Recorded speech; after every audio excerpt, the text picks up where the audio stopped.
What is going on, everyone? Today we are diving into a topic that's been on many minds, the rise of automation and its potential impact on software engineering. Are you worried about Devin? Let's find out.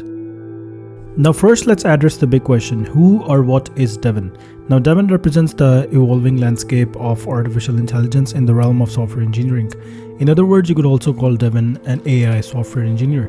With advancements in machine learning and automation, there is growing concern about whether Devin, metaphorically speaking, replaced traditional software engineering roles. Now let's unpack this. Can Devin truly replace software engineering?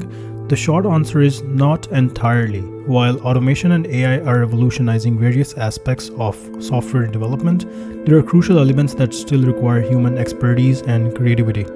You see, software engineering isn't just about writing code, it's about solving complex problems and innovating solutions. Devin may excel at repetitive tasks and optimizations, but it lacks the intuition and creativity of human engineers. Then there's also the need to understand the user. Human empathy and understanding plays a pivotal role in creating software that meets user needs. Devin may analyze data and patterns, but it can't fully comprehend human emotions and context. Furthermore, software development is an ever-evolving field requiring constant learning and adaptation. Human engineers can quickly grasp new concepts, pivot strategies, and innovate, whereas Devin capabilities are limited to its programming. So if you're worried about Devin taking over software engineering, remember that human ingenuity remains indispensable. Instead of fearing automation, let's embrace it as a tool to augment our capabilities and drive progress.